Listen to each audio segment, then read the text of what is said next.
The Mariners are the first team to beat the Atlanta Braves this year, and we are so back. Hello, everyone, and welcome to the series analysis episode of the Seattle Baseline Podcast. My name is Julian Smith, and I'm with Alex Hong.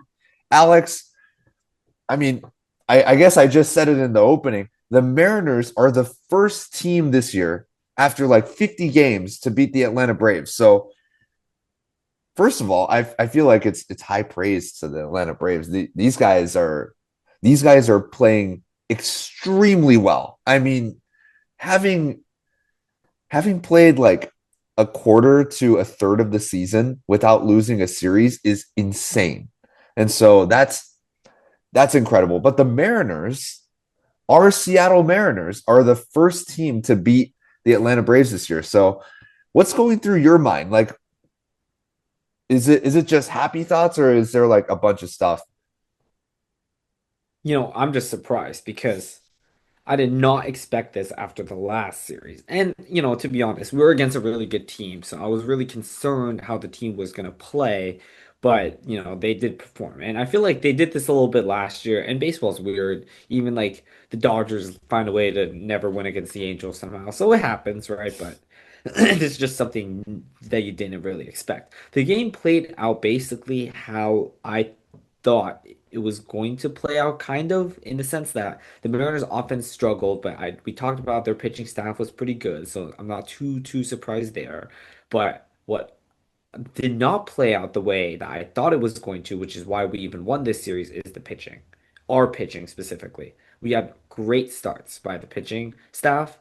And, we talked about how, Brian Wu had a shaky last few two starts. He had an amazing start today. So a lot of good stuff happened.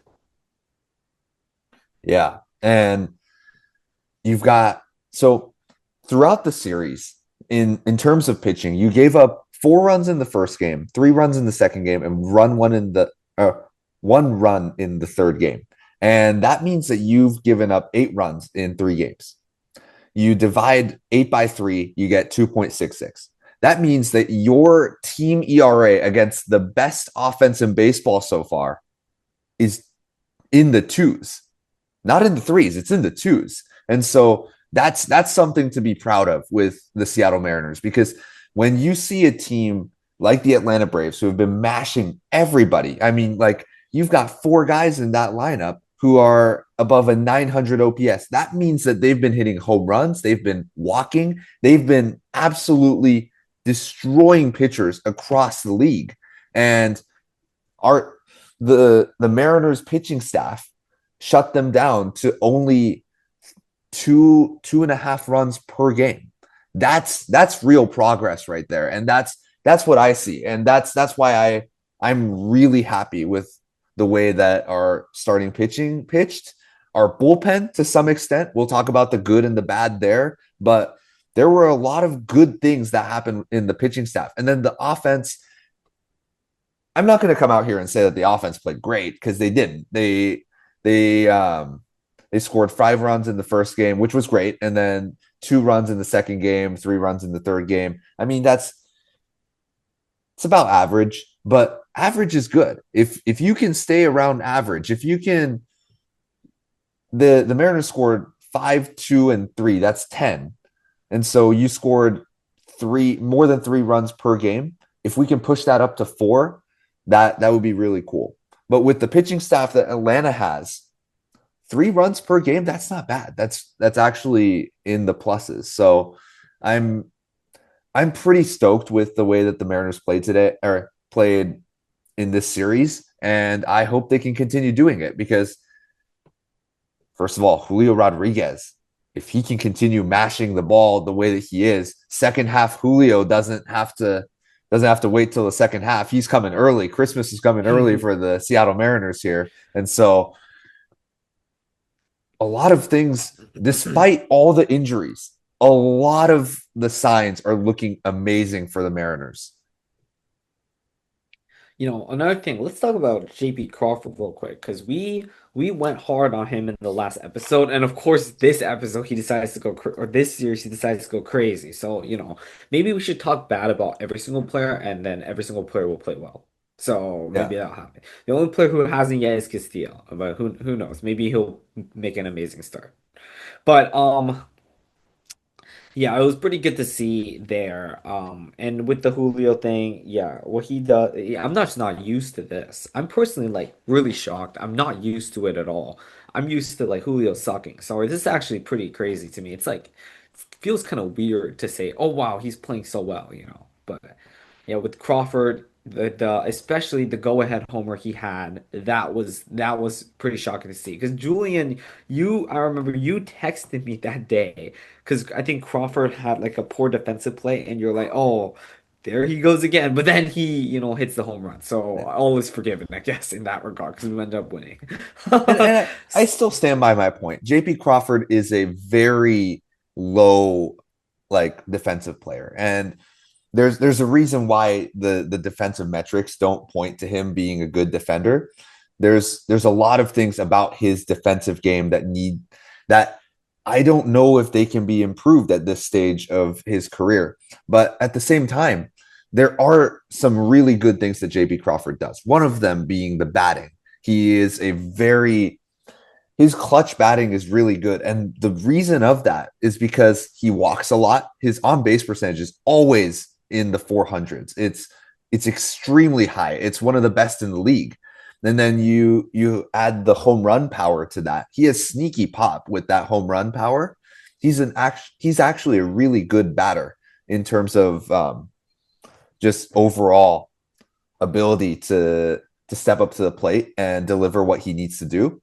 And I think so far, with the Mariners not having another option, JP Crawford is a great option. Even if we had another option, we'd be thinking about whether or not we'd like to sacrifice the personality of JP Crawford, the guy that's been the highest tenured Mariner. This guy, despite having the bad defense, is actually producing really well for the Seattle Mariners. And I'd like to see a little bit more from the defense, but definitely the offense is trending up, and I'd like to see a little bit more. Yeah. Julio Rodriguez, I want to get to him because Julio in the last 15 games has hit above a 900 OPS. That's that's what we point at and we say, hey, Julio's having the best month of his year. That's usually around 1,000 OPS. So he's around 100 off of that.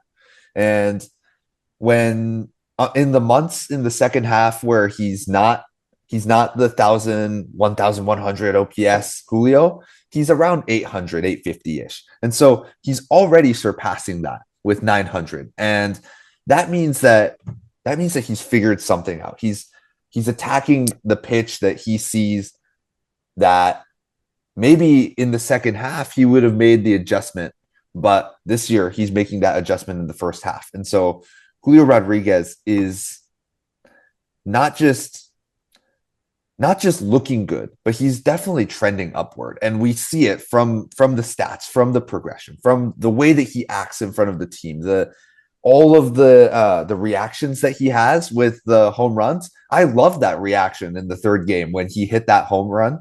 That that was the Julio Rodriguez energy that I want to see. The one that hits the ball, looks at his bat, and goes, "Oh my gosh, I just hit a tank." That's the Julio Rodriguez I want to keep on seeing. And that type of energy, it feeds into the team. And it's easy to look at the stats and say, hey, it's energy's not a stat. Obviously, energy is not like a part of the game. But when you have somebody like Julio Rodriguez, who's constantly just so stoic and wants to win, it feeds onto the team. And that goes for any team sport. And with baseball, where you've got one-on-one mental battle against the pitcher as a batter, having someone like Julio Rodriguez who's hyping you up, who's hyping himself up, that's huge. And so I'm extremely happy with the way that the Mariners played this series, and I want to continue seeing it against the White Sox coming up. Yeah. And you're totally right about the clubhouse thing. I remember in 2021, the Mariners made the playoffs. and it was the 21. I believe it was the year they beat the Dragon. Actually, it might have been 22, but in the 21 season, that team was terrible. That team was bad. No business of doing anything. But they had this like fun differential thing because their run differential, I think, was like negative like 60 or something. It was something ridiculous. It might have been worse than that. It might have been negative 90. It's basically negative 90 if you do the Pythagoras calculation. This is one of the worst teams in the league. It's pretty bad. But then they were in contention for the playoffs. So, and it was all because I remember this team, it was Dylan Moore had this epic grand slam against Houston. I remember that was the craziest thing I've ever seen. One of the craziest things in recent memory.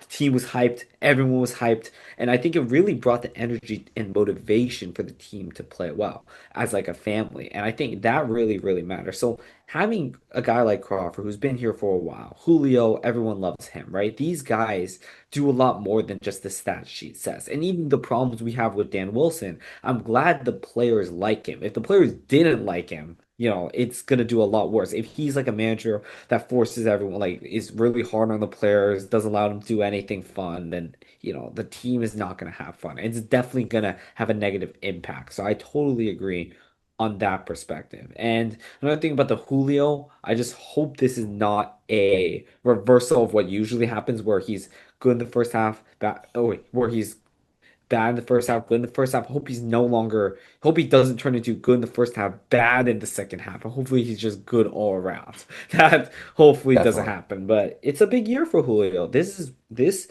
could be his chance where he gets some big accolades Yeah. if he keeps it up, right? So, it's exciting to see. Yeah, 100%. And I hope so too. I hope Julio keeps on doing what he's doing. And Because Judge is not having an amazing like Aaron Judge caliber year right now. Last year, I remember he was hitting like 400 at this time of the year. Okay, no one was beating him for the MVP, but it's getting a little better. There's a chance for him yeah. per se. By the way, speaking of Mariners injuries, I mentioned that earlier. Bryce Miller just had his third rehab start with the Aqua Sox. He put up 98 miles an hour and 99 miles an hour. I've never seen that from Bryce Miller. And so that's super awesome to see. And I'm wondering if this is just a temporary thing that he's trying out or if he's going to go a little bit back to the 97 range where he can maybe control the pitches better. But that's awesome to see. 98, 99 with 5 innings. That's awesome. Yes, Moving on especially to the because yeah. especially let me add on that because Yeah. he's most likely I'm pretty sure I read something about how he feels ready to come up. Now, I'm not sure when he's gonna come up to the big leagues. Like I'm not saying he's getting elevated like a prospect. I'm just saying he's getting off the injured list, right? It's a big decision we have to make because we have 5 pitchers right now.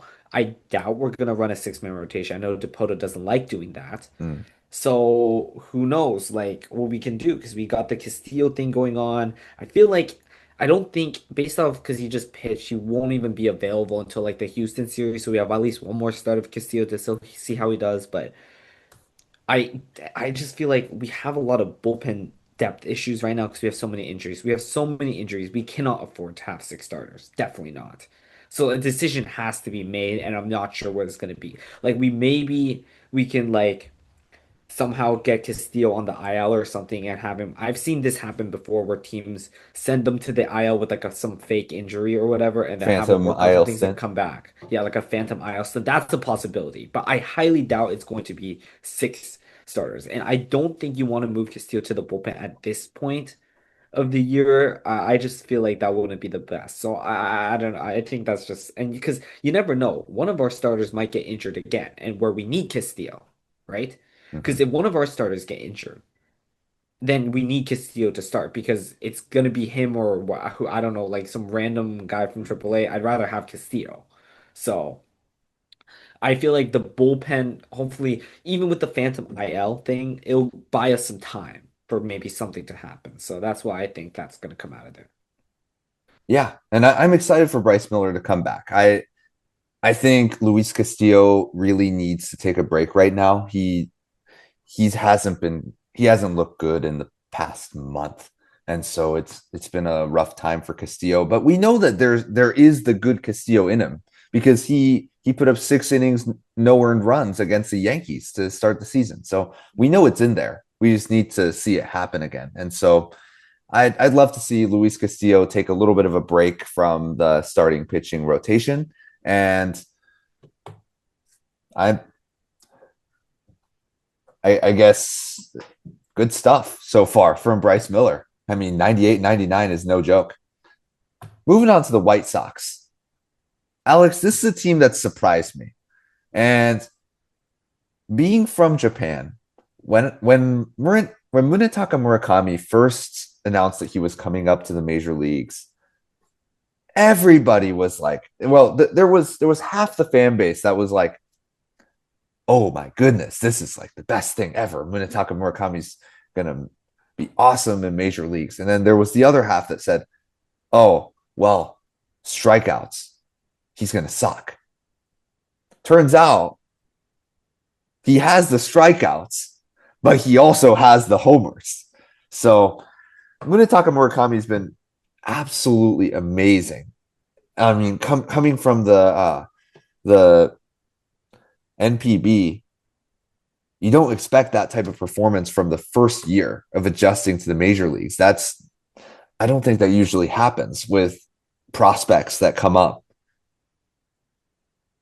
Yeah, I mean, no one questioned his power. Like even the harshest criticisms of him did not question his power in Japan. The problem was how it would translate to the MLB, and it looks like it's going pretty well. Now, we'll preface it's been a very short amount of time. I think pitchers eventually will have the chance to adjust. Now, if they adjust and he still performs well, okay, then he's really, really good. But right now we got to take this a little cautiously, and we he definitely is raking now, and he's probably going to rake for at least a little bit longer, but there is a chance teams can adapt. So I wouldn't declare him like the greatest like thing you've ever seen, at least recently.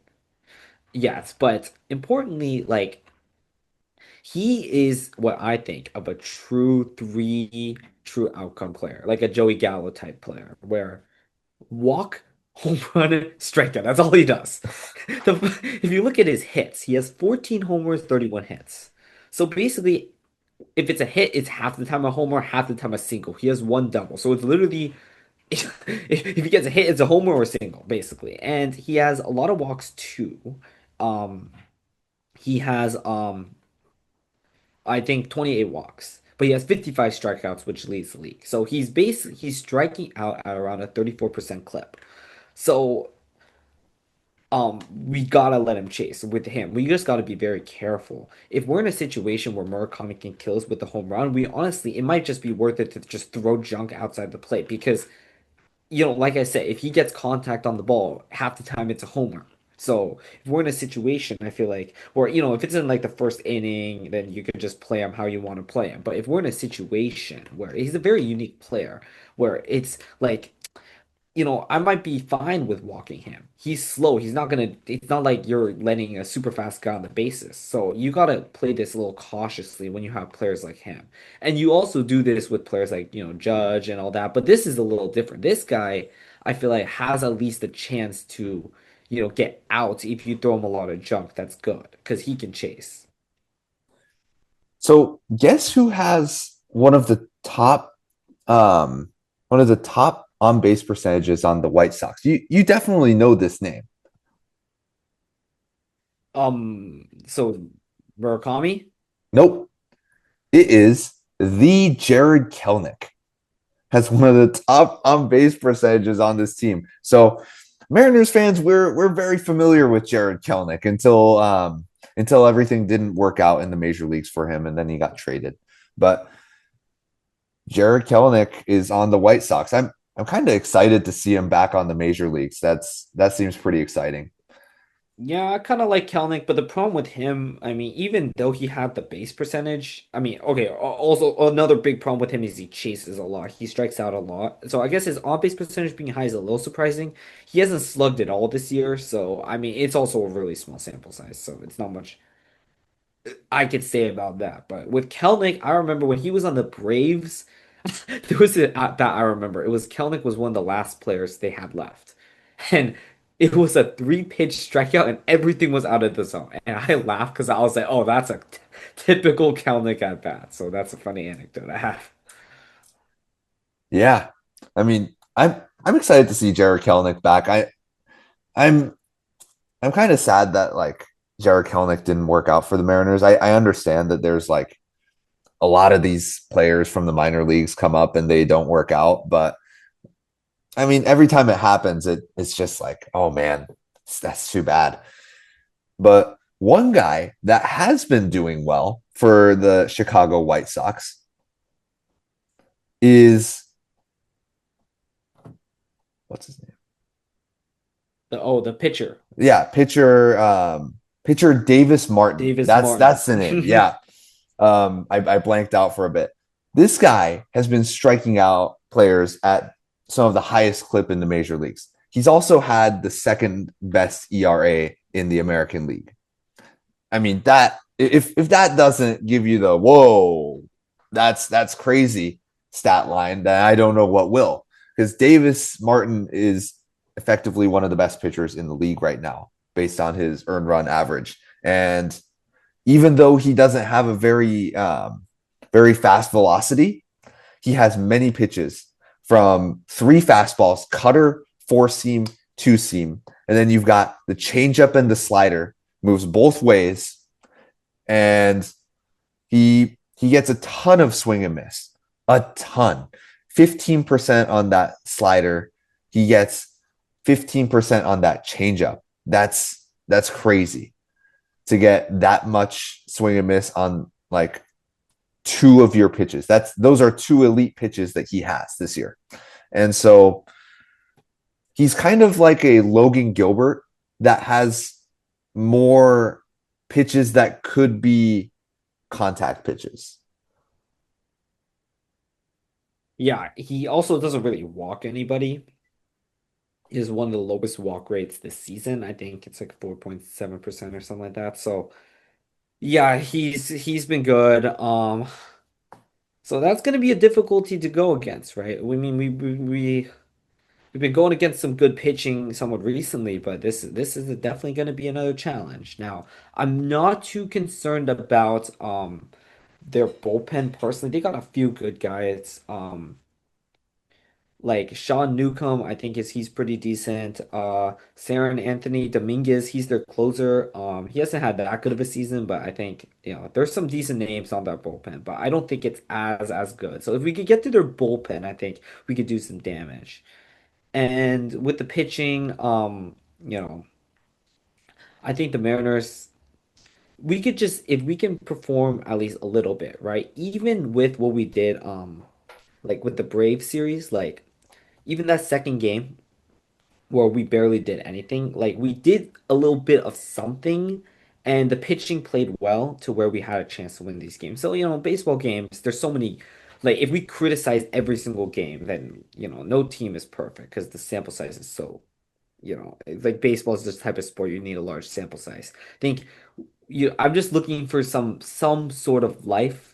And either get a few runs in by like a few homers or manage to take the pitcher out early. There's several different ways where you can possibly minimize the damage he does and still leave you with a chance to win the game. Yeah.